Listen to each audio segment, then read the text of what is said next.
Buonasera ai titoli di Sicilia 24. Pena certa per i violentatori della tredicenne a Catania, corteo della UIL contro la violenza di genere. La fiaccolata, tanti uomini che hanno espresso disprezzo per il branco. A Catania, alla Villa Bellini, dopo lo stupro della ragazza, la paura fra i giovani. Qui si litiga sempre, spuntano i coltelli. Le forze dell'ordine quando servono non ci sono, dicono. Mi avete preso per un mio errore, nessuno mi ha tradito. Così Messina Denaro ai magistrati ha rivelato che poteva contare su amici ovunque e condurre una vita da uomo libero. Ars, ipotesi rimpasto dopo il doppio KO della maggioranza sulla riforma delle province. Schifani avvia consultazioni riservate. La Regione dichiara lo stato di calamità naturale per la siccità. Oggi intanto gli agricoltori hanno fatto tappa a Siracusa, arance donate ai passanti per protestare contro il caro prezzi. Al festival, ecco qui il titolo sulla protesta degli agricoltori. Il Festival di Sanremo, la palermitana Teresa Mannino conquista il pubblico dell'Ariston con la sua ironia. Calcio, vigilia di campionato per il Palermo che domani sfiderà in trasferta la Feralpi Salò. In Lega Pro il Catania punta alla Casertana e cerca la svolta ai campionato.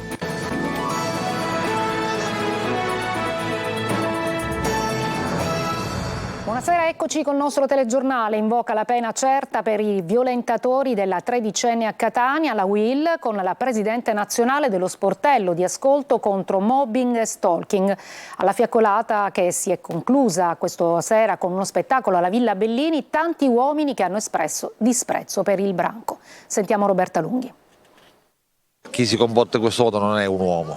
La violenza su una donna, su una bambina, è un atto di vigliaccheria come pochi. Qualcosa deve cambiare. Ci sono tanti uomini alla fiaccolata contro la violenza di genere e dalla parte delle persone indetta dalla UIL di Catania. Tutti potrebbero essere padri, fratelli, amici della tredicenne violentata alla Villa Bellini. Uomini che si vergognano di esserlo se uomini vengono chiamati. I 7 del branco di egiziani per i quali, dallo sportello ascolto su mobbing e stalking nazionale della UIL, si invoca la pena certa. Io mi auguro che questi 7 vengano sottoposti a un giusto processo con delle giuste pene e con la certezza della pena. Durante il processo non vogliamo che venga sottoposta alla vittimizzazione secondaria, non vogliamo che le vengano chieste 1400 domande come è stato fatto una settimana fa a Tempio Pausania nei confronti di una donna che ha denunciato uno stupro.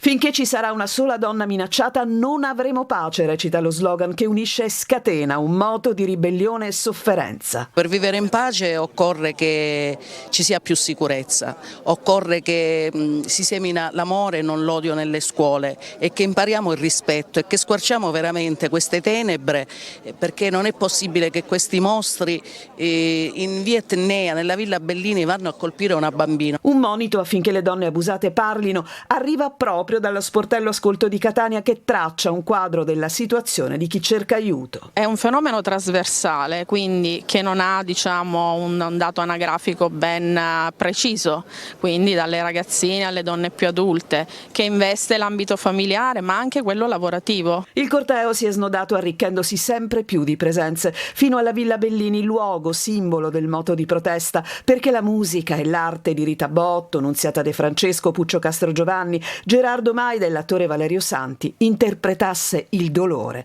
e invocasse il rispetto per il corpo delle donne.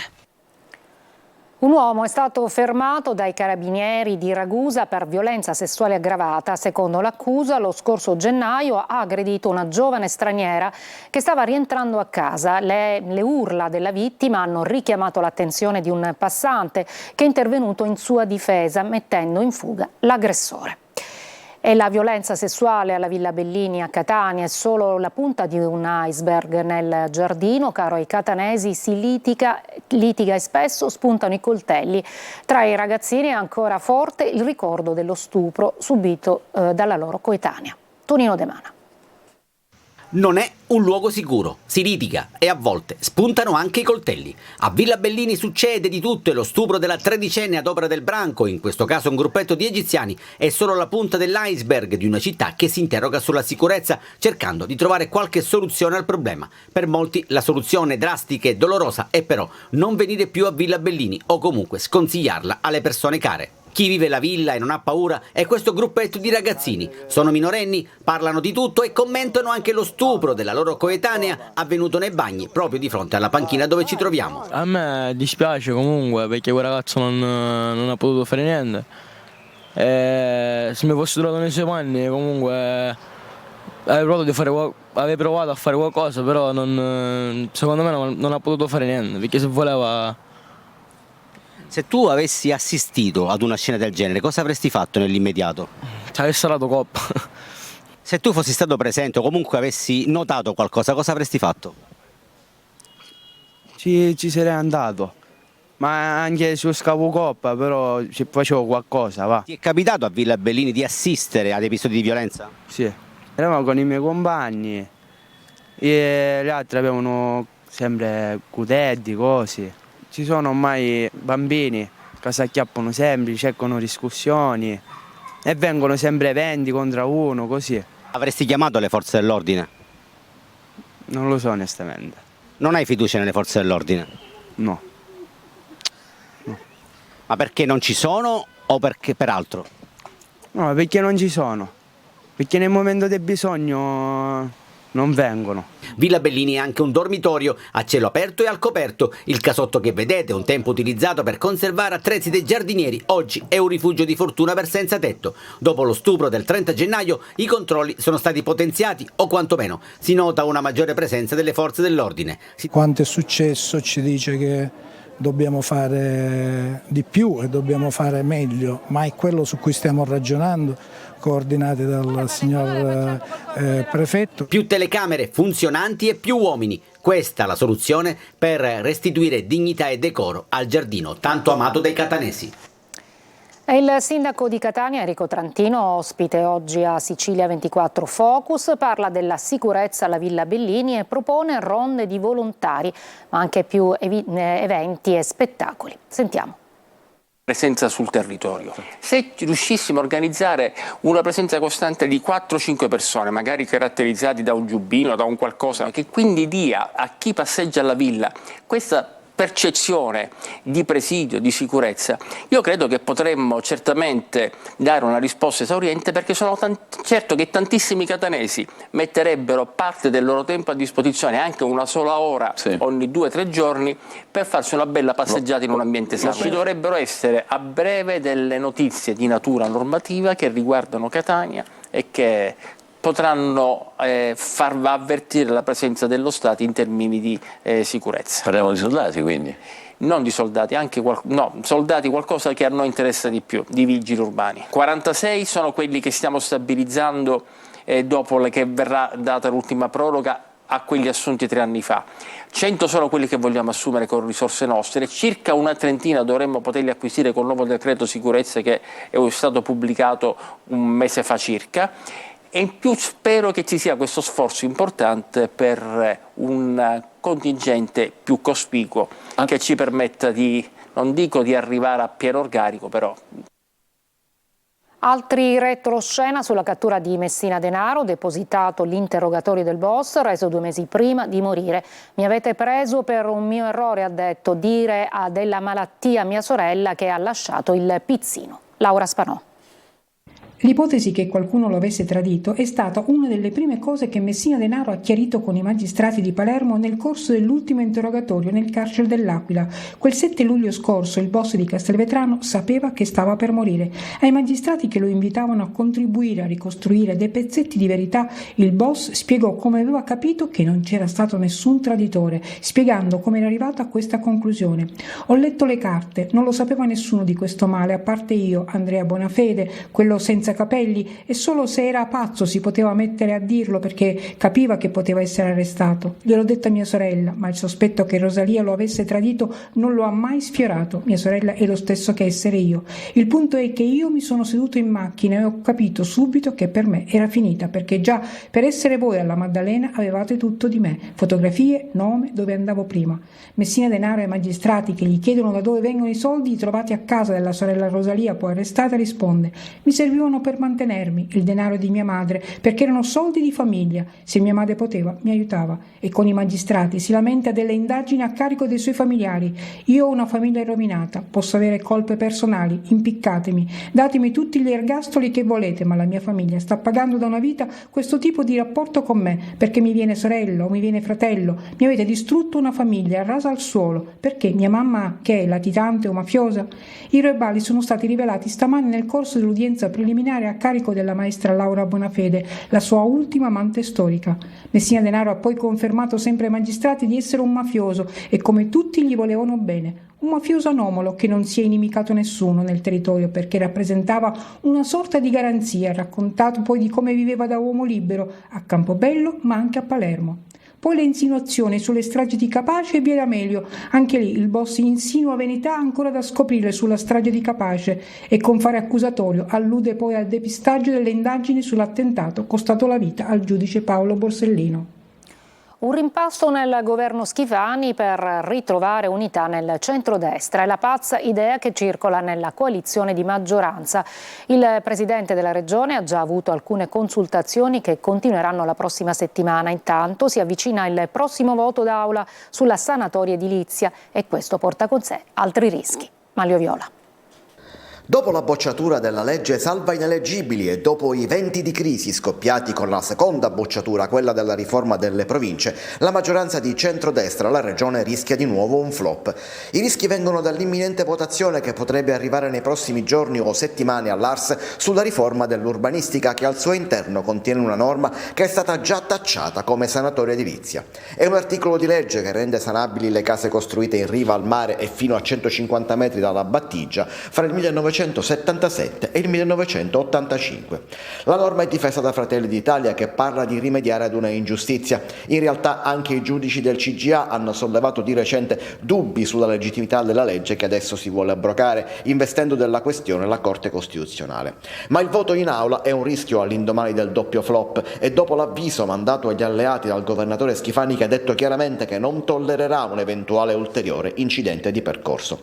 La strada per rinsaldare la maggioranza potrebbe adesso passare da un rimpasto di governo da fare ora oppure dopo le elezioni europee di giugno. Schifani ha incontrato ieri il presidente dell'Ars Galvagno e subito dopo il segretario della DC Totò Cuffaro. Lunedì inizierà un giro di consultazione con i partiti, mentre nel fine settimana gli stessi partiti si confronteranno al loro interno. La situazione è complessa, ma tutto potrebbe cambiare nel breve volgere di qualche giorno. La Sicilia in zona rossa per la crisi idrica. Per questo il governo della regione ha dichiarato nella seduta di giunta di oggi lo stato di calamità per siccità severa. Sentiamo Manlio Viola. Arriva lo stato di calamità per la siccità severa in Sicilia. Lo ha proclamato la giunta di governo Schifani riunita oggi a Palazzo d'Orléans su proposta dell'assessore regionale all'agricoltura Luca Sammartino. La Sicilia infatti è l'unica regione d'Italia e tra le poche in Europa in zona rossa per carenza di risorse idriche. Stessa situazione si ritrova soltanto fuori dall'Europa, ovvero in Marocco e in Algeria. Una condizione che sta danneggiando agricoltori e allevatori già aggravati dalle conseguenze dei fenomeni atmosferici anomali che hanno colpito l'isola per tutto lo scorso anno, il 2023. L'allevamento degli animali è il settore più colpito per l'assenza di foraggio verde e la mancanza di scorte di fieno danneggiate dalle anomale precipitazioni del maggio dello scorso anno.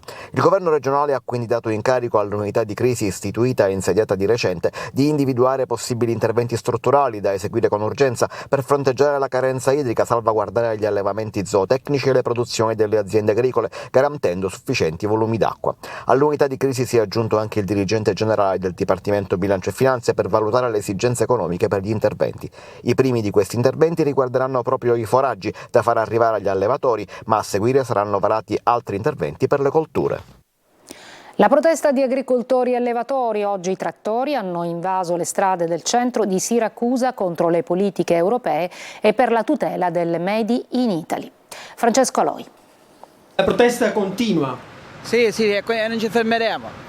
Dobbiamo raggiungere uno scopo, se no che cosa abbiamo fatto? Non abbiamo fatto niente. Raccogliere frutta e verdura non ha più senso, non c'è guadagno. Così in tutta Europa continuano le proteste degli agricoltori.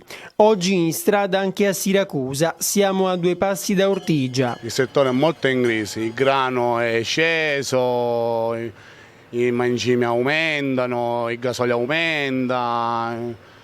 Non ce la facciamo noi. Siamo in via Malta, la corsia preferenziale invasa dai trattori. Il loro passo lento per smuovere le coscienze di tutti. Il comparto è in crisi. Queste arance, anziché distruggerle, le donate. Le stiamo donando, sì. Quest'anno il raccolto sarà abbastanza poco proficuo perché acqua ce n'è stata poco. Quindi ci accontentiamo di quello che c'è e quel poco lo doniamo. Loro vogliono incontrare il ministro Lollobrigida. Va tutelato il Made in Italy e va invertito il trend. Materie prime e gasolio hanno subito troppi rincari. Adesso servono misure di sostegno dal governo e dall'Europa. Chiediamo di dare qualcosa in più, di abbassare il grano, le sementi, di abbassare le sementi, di abbassare il gasolio. Le loro ragioni vogliono portarle anche a Sanremo. Volete portare le vostre ragioni anche a Sanremo, sull'Ariston? Sì, ma già ci sono dei nostri che ci hanno partito già da tempo. Ora vediamo quello che succede. La regione è pronta a dichiarare lo stato di calamità per la siccità, ma la protesta non si ferma. Da nord a sud la richiesta è una: salvare agricoltori e allevatori. Sono 82 i migranti sbarcati a Lampedusa dopo che il barcone di legno di 10 metri sul quale viaggiavano è stato agganciato nelle acque antistanti l'isola dalle motovedette della Guardia di Finanza. Tutti sono stati portati nell'hotspot di Contrata Imbriacola, dove al momento sono presenti 351 persone. Una breve pausa, altre notizie e poi un po' di Sicilia a Sanremo con Teresa Mannino.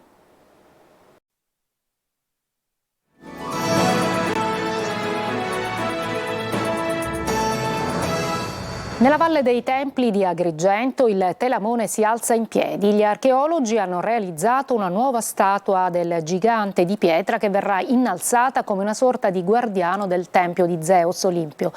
Un'altra attrattiva per Agrigento, che nel 2025 sarà capitale italiana della cultura, anche se ancora è tutto fermo. Davide Sardo. È come se fosse stato risvegliato da un letargo millenario e restituito alla vita. Il Telamone, il gigante di pietra tra le colonne portanti del tempio di Zeus, nell'antica Kragas dei Greci, è stato risollevato per mostrarsi non più coricato, ma eretto come al tempo della ineguagliabile ingegneria akragantina.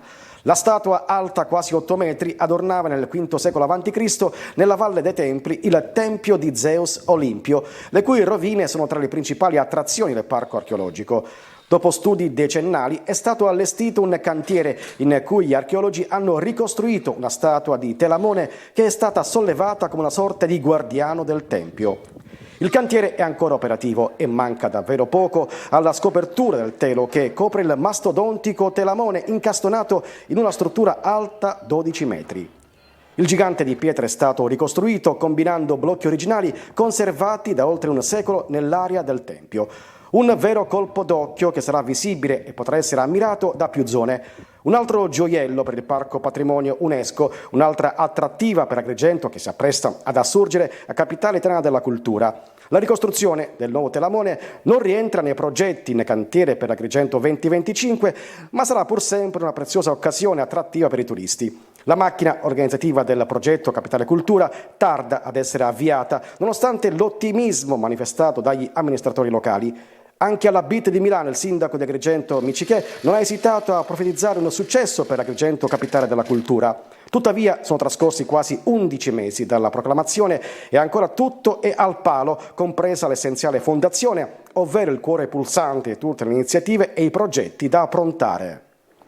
La comicità del Festival di Sanremo quest'anno è tutta siciliana. Dopo le incursioni di Fiorello, che vedremo sul palco dell'Ariston l'ultima sera, ieri è toccato alla palermitana Teresa Mannino far sorridere il pubblico, ma anche riflettere un artista che arriva dalla gavetta vera e dagli studi di filosofia. Eva Spampinato.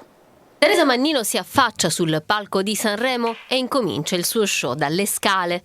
Non le serviva il palco dell'Ariston per dimostrare sin da subito che per brillare non occorrono lustrini e tacchi, ma delle piume che trasmettono leggerezza e non superficialità e una personalità enorme che ha rubato la scena a tutti.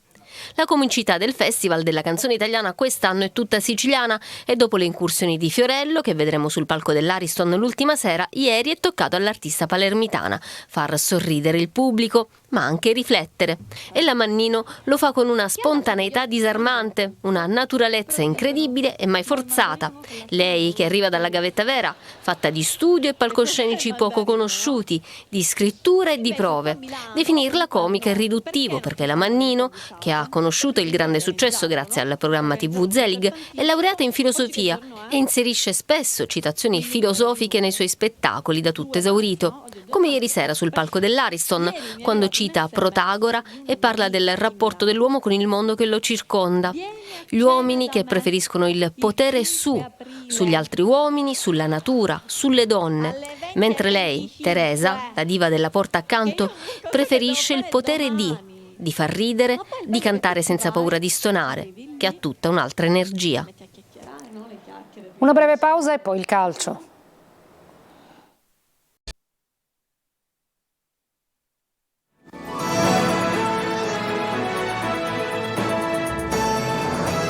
Eccoci col calcio, vigilia di campionato per il Palermo che domani giocherà a Piacenza contro la Feralpi Salò. Corini non dovrebbe cambiare molto in formazione. Marco Gullà. Proseguire sulla scia tracciata. Il Palermo vuole sgasare e inizia la corsa verso la promozione diretta. Domani a Piacenza contro la Feralpi Salò la sfida è insidiosa, ma comunque alla portata della compagine rosanero. Eugenio Corini cerca continuità. Il tecnico dovrebbe confermare quasi in toto la formazione che ha vinto e convinto contro il Bari. Pochi dubbi quindi, se non in attacco, dove il nuovo acquisto Traoré scalpita, ma anche Di Mariano è apparso in netto miglioramento. La partita che andremo a affrontare sabato a Piacenza contro la Feralpi è di una fondamentale importanza, perché può definire un percorso, può definire un'identità, può definire tantissime cose e noi abbiamo piena consapevolezza dell'importanza della gara e ci sentiamo in un momento simile a quello dopo la sosta, quando siamo andati a Cittadella, che era un momento, una trasferta importante contro una diretta concorrente come il Cittadella, per fare una buona prestazione e portare a casa un risultato. Purtroppo lì non ci siamo riusciti e abbiamo dovuto ricominciare da capo. E il Palermo vorrà riuscirci domani. A centrocampo il Faro e Ranocchia, poi Gomez e Segre inamovibili. In difesa conferma per Diachité. In avanti ovviamente il punto centrale è Brunori. A Piacenza oltre 2500 tifosi rosanero. E domenica la sfida alla Casertana per il Catania dovrà essere quella del cambio di marcia. I campani arrivano da un periodo no. Lucarelli deve fare i conti con alcuni dubbi di formazione. Francesco Triolo.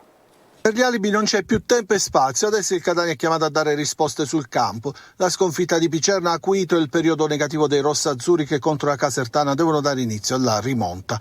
I campani arriveranno al Massimino nella fase discendente del loro campionato, che ad un certo punto l'aveva visto anche a ridosso della capolista Juve Stabia, ma adesso sta pagando dazio con 4 partite senza vittorie. Lucarelli può contare sul rientro dopo la squalifica di Averi e tornano disponibili anche Celli e Cianci, che hanno superato i problemi fisici per i quali hanno dovuto saltare la trasferta di Picerno. Da valutare le condizioni invece di Di Carmine, ma la botta rimediata dovrebbe essere stata assorbita nel corso dei giorni. Il tecnico sembra orientato a schierare il 4-2-3-1, anche perché la disponibilità degli esterni offensivi potrebbero dare continuità di spinta nel corso della partita. E poi c'è Sturaro, il centrocampista che non gioca una gara ufficiale dal 9 dicembre in Turchia, sta completando il suo piano di rientro atletico e potrebbe già essere impiegato per una parte importante di gara, anche perché proprio a centrocampo ci sono i problemi maggiori per Lucarelli, che deve fare i conti con l'assenza di Zammarini.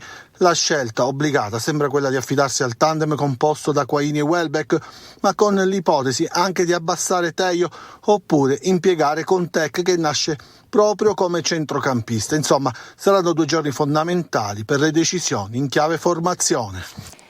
È ufficiale, al Massimino domenica non saranno presenti i tifosi della Casertana. Il divieto di trasferta per i tifosi campani è stato adottato dal prefetto di Catania. Da qui il divieto di vendita dei biglietti ai residenti nella provincia di Caserta. E vi ricordo che questa sera su Telecolor torna Preview, fari puntati su Catania Casertana. Fra gli ospiti l'ex rossazzurro Ciro Capuano. Faremo il punto sul mercato, sulla situazione dopo la sconfitta di Picerno, oltre a proiettarci sulla partita di domenica e sull'impegno del Messina. Spazio anche alla pallavolo. Preview con la conduzione di Marco Carli dalle 20:45 su Telecolor. Io mi fermo qui, tutto per questa edizione di Sicilia 24. Grazie per l'attenzione e buona serata.